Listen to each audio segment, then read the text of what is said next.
Presented by Oil and Natural Gas Corporation in association with Indian Oil Corporation Limited, Oil India Limited, Engineers India Limited.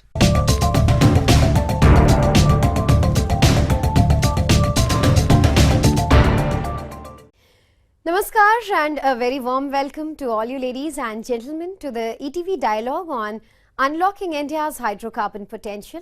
At the outset, I would like to thank our presenting sponsors, ONGC, and specially Shri Dinesh K. Saraf, CMD, ONGC, for making this program a great success by sponsoring this dialogue. I would also like to thank the associate sponsors, Indian Oil, Oil India Limited and EIL for their valuable support, without whose encouragement this dialogue would not have been possible. I would also like to thank Shri V.K. Painulli, Advisor to Director HR, ONGC, who has been a big support in this endeavour, and Shri Avinash Chandra, ED, ONGC Academy, for supporting us with the necessary infrastructure to host this dialogue. I would also like to thank our knowledge partners, India Core. तो हमारे आज के chief guest हैं Shri Dharmendra Pradhan ji, honourable minister of state independent charge, ministry of petroleum and natural gas, government of India. The other distinguished people on the dais are Shri Jagdish Chandra ji, Head ETV News Network, Shri K.D. Tripathi, Secretary, Ministry of Petroleum and Natural Gas, Shri U.P. Singh, Additional Secretary, Exploration, Ministry of Petroleum and Natural Gas and CMD, Oil India Limited, Shri Dinesh K. Saraf, CMD, ONGC. तो DISE पर आप सभी से निवेदन है कि lamp lighting के साथ ETV डायलॉग का प्रारंभ करें.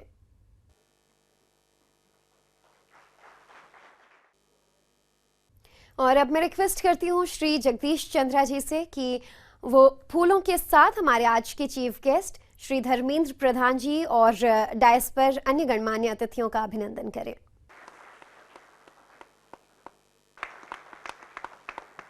और ETV डायलॉग की इस कड़ी में सबसे पहले देखते हैं ETV न्यूज नेटवर्क का सफर.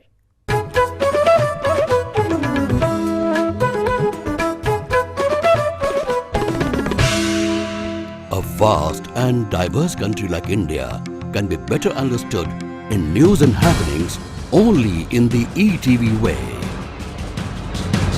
The only news network in the country with more than 10 channels and with 2,000 reporters spread out from the foothills of the Himalayas in Jammu and Kashmir to the backwaters of Kerala and from the far-off corners of Northeast to Dalal Street in Mumbai. Covering every news, big or small, that matters to you. Speed and credibility have been our DNA. All this while keeping you at the center of every news story that's breaking in the country.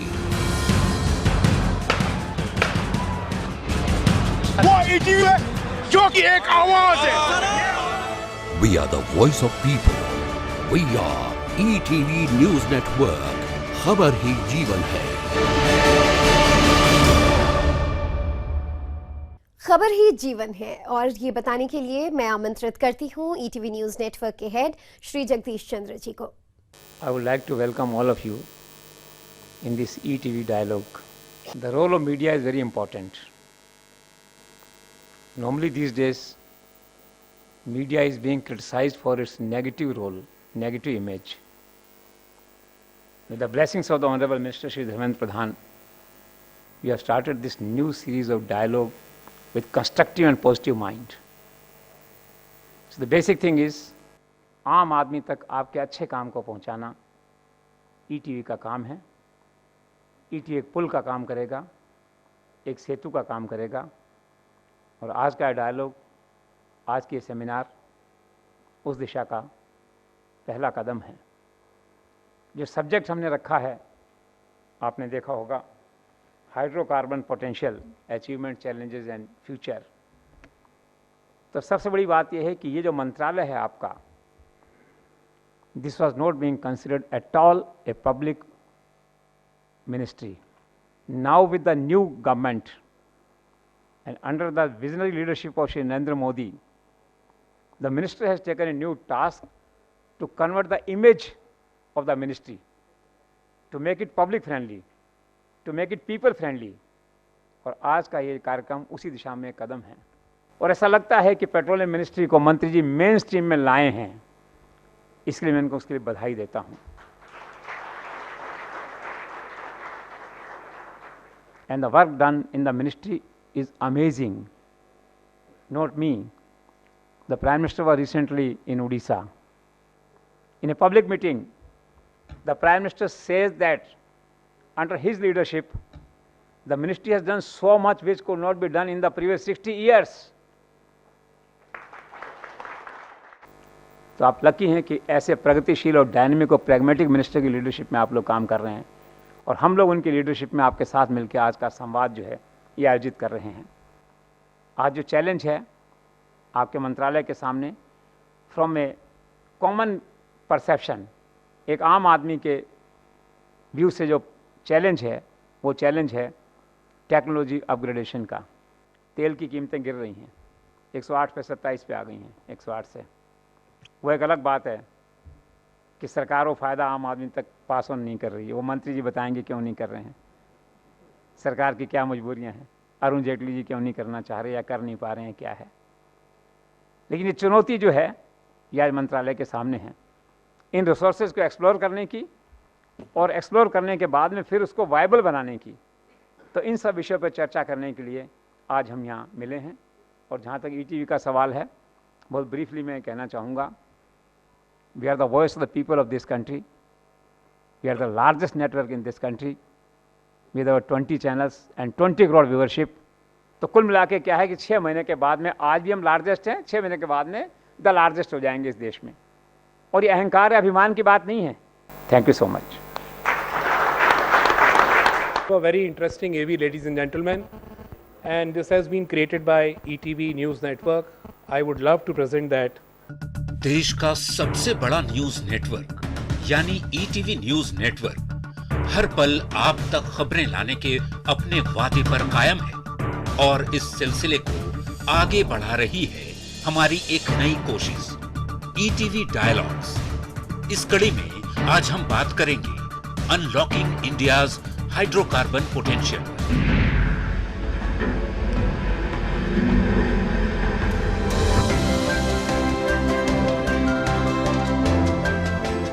Petroleum sector देश के 6 बड़े core sectors में से एक है जो अर्थव्यवस्था के लिए अहम रोल निभाते हैं। एक अनुमान के मुताबिक भारत का तेल और गैस सेक्टर करीब 140 बिलियन अमेरिकी डॉलर के बराबर है। भारत का आर्थिक विकास ऊर्जा सेक्टर के विकास से गहराई से जुड़ा है।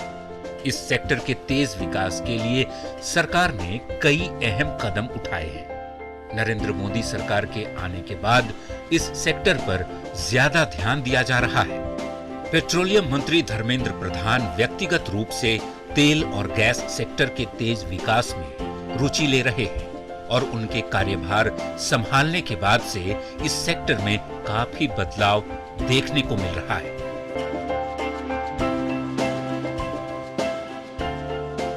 बारहवीं पंचवर्षीय योजना के लिए मंत्रालय के वर्किंग ग्रुप की रिपोर्ट के मुताबिक 2016-17 तक पेट्रोलियम उत्पादों की अनुमानित मांग 186.2 मिलियन मीट्रिक टन रहने की संभावना है। इससे आगे भविष्य की ओर देखते हुए इंस्टीट्यूट ऑफ इकोनॉमिक ग्रोथ के अध्ययन में इस बात का अनुमान लगाया गया है कि अगर देश की सालाना आर्थिक वृद्धि 7% होती है तो ऐसे में क्रूड की डिमांड में 5.5% की वृद्धि हो सकती है। ऐसे में 2025 तक क्रूड की डिमांड 281 मिलियन टन तक पहुंच जाएगी। हालांकि रिफाइनिंग क्षमता में भारत बाकी देशों के मुकाबले कमतर नहीं है। दरअसल ये सेक्टर विदेशी मुद्रा अर्जित करने का जरिया भी है। संयोग से भारत सऊदी अरब को भी पेट्रोलियम प्रोडक्ट्स का निर्यात करता है, जो भारत के लिए क्रूड आयात का सबसे बड़ा सोर्स है। भारत विश्व में रिफाइनिंग हब के तौर पर उभर कर सामने आया है। भारत की 23 रिफाइनरी हैं, जो पेट्रोलियम उत्पादों का निर्यात करते हैं। भारत विश्व का चौथा सबसे बड़ा शोधन क्षमता वाला देश बन गया है, जो विश्व की कुल शोधन क्षमता का 4.5% भागीदार है। भारत की रिफाइनरियों में 180 से भी अधिक प्रकार के क्रूड को शोधन करने की क्षमता है। हालांकि भारत में रिफाइनिंग और रिटेलिंग सेक्टर में सरकारी कंपनियों का दबदबा है।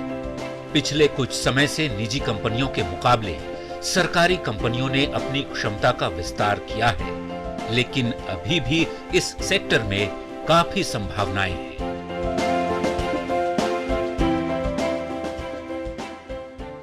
और चलिए अब मैं बुलाना चाहूंगी आज के guest of honour Shri KD. Tripathi, secretary ministry of petroleum and natural gas, कि वो पेट्रोलियम मिनिस्ट्री के इनिशिएटिव्स के बारे में हम सबको बताएं। ईटीवी ने आज ये एक बहुत अच्छा प्रोग्राम हम लोगों के साथ मिलकर किया है, जिसमें कि मीडिया की सकारात्मक भूमिका को प्रदर्शित किया गया है। पेट्रोलियम मंत्रालय, जैसा कि अभी कहा गया, अब ये केवल एक उद्योग से संबंधित मंत्रालय नहीं है, ये जनता से संबंधित मंत्रालय की रूपरेखा बन गई है। इसकी ऊर्जा का महत्व हमारे जीवन में कितना है ये सभी जानते हैं। उसी तरह से ऊर्जा के बिना कोई भी व्यक्ति नहीं रह सकता, और ऊर्जा हम गरीब से गरीब व्यक्ति तक हम पहुंचाना चाहते हैं। और अंत में फिर आप लोग अगर कुछ प्रश्न होंगे तो हम उनका जरूर जवाब देंगे। धन्यवाद। Thank you so much Shri KD. Tripathi ji. किस तरीके से पेट्रोलियम मिनिस्ट्री देश की बेहतरी के लिए काम कर रही है, उस पर प्रकाश डालने के लिए मैं आमंत्रित करती हूं ऑनरेबल मिनिस्टर श्री धर्मेंद्र प्रधान जी, हमारे आज के मुख्य अतिथि। मंच पर विराजमान ईटीवी समूह के प्रमुख, मेरे मित्र माननीय जगदीश चंद्रा जी, हमारे विभाग के सेक्रेटरी माननीय के.डी. त्रिपाठी जी, विभाग के एडिशनल सेक्रेटरी तथा ऑयल इंडिया के सीएमडी यूपी सिंह जी, और ओएनजीसी के सीएमडी मान्यवर सराब जी, यहाँ उपस्थित सारे टेक्नोक्राट, सारे भविष्य की टेक्नोक्राट और सारे मित्रों, मैं सबसे पहले ईटीवी को इस डायलॉग प्रोग्राम के लिए, इस संवाद कार्यक्रम के लिए बधाई देता हूं। शायद एक सुखद संजोग है, हम लोग दुनिया में जब तेल की दाम, आपने सही कहा, जब माननीय प्रधानमंत्री इस देश की बागडोर संभाले, उनको लोगों ने चुना, तब विश्व बाजार में तेल की दाम $105 ऐसे हुआ करता था। देश आखिर आज विश्व के अंदर सबसे प्रमुख 1, 2, 3 देशों में जो ऊर्जा खपत करते हैं, एनर्जी कंज्यूम करते हैं, ऐसे देशों में तीसरे नंबर पे, तीसरी पायदान पे भारत आ गया है। मित्रों, ये संभव इसीलिए हो पाया, हमने टेक्नोलॉजी पे भरोसा किया, हमने विज्ञान पे भरोसा किया, हमने उद्भावन पे भरोसा किया, हमने आविष्कार पे भरोसा किया। ईटीवी को पुनः मैं आभार प्रकट करता हूं इस महत्वपूर्ण विषय पे संवाद चलाने के लिए, डायलॉग चलाने के लिए बहुत बहुत धन्यवाद। Thank you so much, sir. Ladies and gentlemen, we will now give the awards to facilitate and recognize eminent personalities for outstanding contribution and demonstrated excellence in the hydrocarbon sector. ETV News Network has the pleasure to recognize and give the award to Shri Dinesh K. Sarraf, Chairman and Managing Director, ONGC. And we are pleased to recognize and give the second award to Shri D.D. Mishra, Director, Human Resources, ONGC.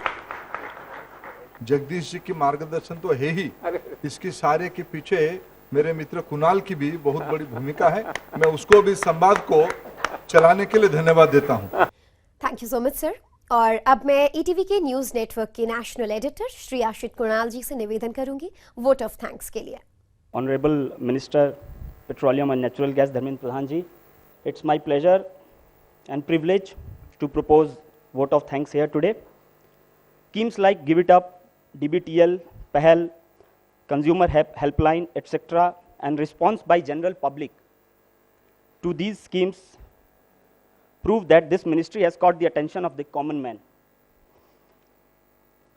I would personally take this opportunity to thank Dharmendra Pradhan ji, Honorable Minister, that despite his extremely busy schedule, he gave consent for this conference and he personally took great interest to ensure that the conference becomes a success. For sharing his views and various initiatives of his ministry, I would also like to thank Shri K.D. Tripathi ji, Shri U.P. Singh ji, and Shri Dinesh Saraf ji. Especially, I would like to take this opportunity to thank our sponsors, ONGC, for making this program a great success by sponsoring this dialogue and also supporting us with the state-of-the-art auditorium where we are sitting here. Our associate sponsors, Indian Oil, Oil India Limited, and EIL, who have shown great interest in our program and supported us in this task.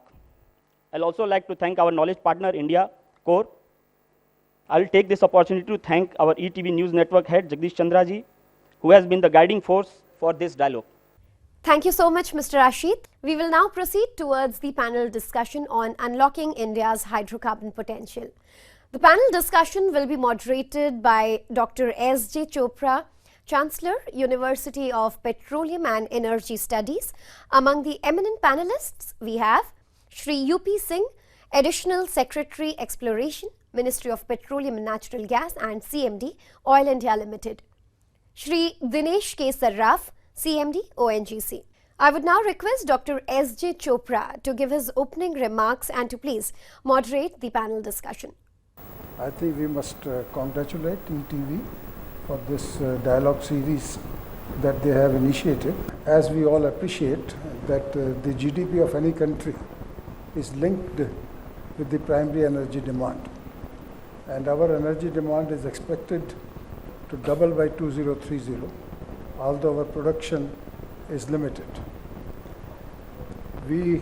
I believe we have experts in all these areas, and we'll start with a request to my panelists to take a couple of minutes each to put their views on the state of Indian hydrocarbon industry and what are the areas that need attention for unlocking India's hydrocarbon potential. Ladies and gentlemen, it is always a privilege to be amongst such an august house. And if one were to look at it as like an equilateral triangle, you have an upstream segment, you have a midstream segment, and you have a downstream segment. So today, if we are looking to unlock the potential, there is no gainsaying but the fact that you have to do tremendously and extremely well on the upstream segment. This is something which needs to be done for a country which is importing about 75% of its energy. One has to not only double but maybe even quadruple the efforts which are actually going into the exploration activity. And then of course, once we have exploited this, the entire chain also has to be looked into. And I think as our Honorable Prime Minister has given a clarion call, this subject is actually very holistic. And the common knot or the common tie between all these three segments, incidentally, is technology. Accretion, how much you accrete versus how much you produce. So, and if the ratio is more than 1, that means if you are adding more reserves than what you are producing, then people are satisfied in E&P sector. So, on exploration we have been doing fairly well, but at the same time the production has not been rising. That I would come to separately. Price of crude oil has declined to a very low level. So, many of the projects which we want to implement may not be viable at US dollar 30 per barrel of price if we assume that for the long term. Sir, since you have raised the price angle, maybe we can move to the next debate, which is on establishing balance between high cost of production and low oil price. It is basically a long term price which will matter, and not basically a short term price, but in short term we do need to take a few maybe a fiscal measures, and maybe we cut costs and become more efficient, so that at least even in the short term we survive well. Thank you. And because I think the discussion was on, first is actually borrowing from the, which is relatively simple, but is borrowing from the automotive industry. By every mechanism that you can think of benchmarking, the oil industry uses very little standardization, very little just-in-time related technologies. Projects have a way of going a lot beyond their schedules. So in a lot of senses, even from the Indian automotive industry, the airline industry, which is standardized considerably on a lot of different things, the oil industry can learn. And that's where technology can help. Yep, oil industry is unique in very respects, but modularization of power blocks, of things like that will help the oil industry control its costs significantly. The kinds of rigs you go out for, bundling those. The second bit is actually from software, where you start to look at software as an enabler across the entire industry, where you start thinking about what has happened in the revolution that we see in our personal lives, the way information is flowing, starting to bring a lot of that into the oil and gas industry. And in the US in particular, especially in the shale gas industry, we are seeing a big revolution. While companies are cutting costs in many other places, they're driving technology, software to help them with better information that helps them understand where the costs are going and what do you do. And then the third bucket, which is actually the toughest bucket in a sense, is to start looking at truly new revolutionary technologies, which in the Indian context unfortunately takes a bit of time, because as we talked about, a lot of our companies are government driven companies. They have a very unique way of acquiring new technologies, whereby you have to follow a process, you need a proven track record, you need to be able to have 3 to 4 players who can provide a similar technology. So you have challenges, but there are a lot of new technologies coming out. Discussing as to what are the technological advances that he thinks have been made, which have made it possible to extract more hydrocarbons. When we talk of a technology in oil industry, particularly E&P, we must understand why it is so critical. And it emanates from the basic fact that we are dealing with the rocks which are buried many kilometers inside the earth. We are not physically seeing them in place, and we have only access through 8-inch hole to that particular position, and physical sample of those rocks are seen only through technology. That is first thing. Secondly, there is a challenge that how we drive that liquid out of the rocks, because it is not a chamber where the oil is filled. It is a rock mass where the pore spaces are there, and they are complex pore spaces. So how we drive the oil out of those pore spaces? There is not a regular geometry or matrix, it is an irregular pore space. So how we drive that liquid out of that? That is the second challenge. And third is actually oil is generated from a long process, which takes millions of years, and we are dealing with the processes which have occurred in the geological past some tens of millions of years back. So complete preservation of the sample, complete preservation of the process is not there. So to mitigate all those risks of imaging subsurface rocks through sensors and seismic technologies, measuring the reservoir properties through core samples, small rock pieces, and also the log data. So these are the basic uncertainties derived, and number of technologies have been adopted by the industry. I think in this context, maybe Mr. Shashi Shankar can give us some idea on investment and partnership opportunities in this sector. In fact, if you talk about shale revolution, the only two technologies which made it commercially viable is horizontal drilling and multi-frac. Horizontal drilling technology was known to the industry for decades. What was missing was what we had been doing is your simple hydrofracturing. So, the multi-stage fracking, and when you talk about multi-stage fracking, we are talking about 30, 40, 50 stages of fracking. So, these technologies together, that has brought about this revolution, what you call it, shale oil. Or so, there has been all along reduction in the services cost, and it has come down to the extent of 30 to 40%. And here we see an opportunity to step up our exploration activities, and that is the reason, though the oil prices have come down, as a company we have taken a decision, and our capital expenditure is, we have kept it almost at the same level, though our physical work program has increased from the previous year. Maybe we could move over to the projects. What are the steps needed to bring a work culture where projects are conceived in time and completed on time? Almost in all the three segments, I think this is another core segment of our industry. As to, I thought we talked a lot about costs, but I think it's all centered around how fast and how adequately we can implement a project. So, I think this is one part which is definitely going to benefit the Thank you, Sanjay, implementation. for exposing us to the newer techniques that have got developed in project implementation. I think we'll switch gears and come to the progress in the engagements and oil diplomacy initiatives with hydrocarbon rich countries. Although the oil and gas asset transaction happen between the companies, but whenever a company goes in a host country for acquiring the assets, the host government patronage and support is very, very critical, because oil and gas is a very strategic commodity. So, they are, what value delivering a purchaser company or purchaser nation is giving to that particular country is very, very critical for them. So, to resolve that the alignment, the oil diplomacy is very important. Actually, it is very, very true in the current context also, whereas the oil is a very strategic commodity and every nation wants to capture the maximum resource. Maybe could you please throw light on NLP 10? And this question is being asked from time and again, that when is the NEL 10 is coming next. We would not be come up with the NELP 10 actually, we will come something which is different than the NELP actually.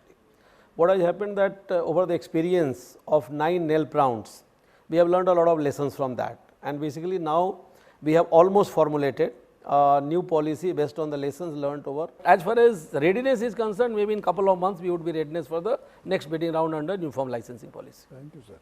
So, we will close this session. I am sure some of you would have further questions which you could perhaps take it up with the panelists during dinner. I must thank the distinguished panelists here. I think it has been an honor to be associated with this panel, and thanks a lot for all the deliberations. Thank you, sir. Thanks a lot. Such a lively discussion. Yeah, great. For the formal vote of thanks on behalf of ETV News Network, it is my pleasure and honor to give the vote of thanks at the conclusion of the ETV Dialogue on unlocking India's hydrocarbon potential. I would once again like to thank Honorable Minister Shri Dharmendra Pradhan ji. I would also like to thank on this occasion our presenting sponsor ONGC, and especially thank Shri Dinesh K. Saraf ji, CMD Oil and Natural Gas Corporation Limited ONGC, for making this program a great success by sponsoring this dialogue and also supporting us with the necessary infrastructure to host this dialogue. I would like to thank the associate sponsors Indian Oil, Oil India Limited and EIL for their valuable support. I would also like to thank our knowledge partners India Core. I would also like to thank Mr. Panueli of ONGC, who has been a big support in this endeavor to all of us. Thank you, ladies and gentlemen.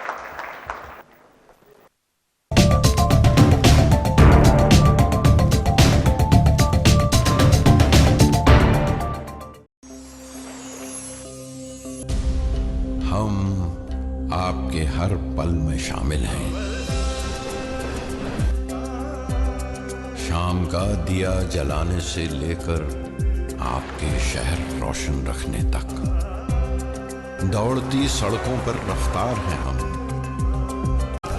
हम आपके हर पल में शामिल हैं। हम हैं ONGC। Presented by Oil and Natural Gas Corporation in association with Indian Oil Corporation Limited, Oil India Limited, Engineers India Limited.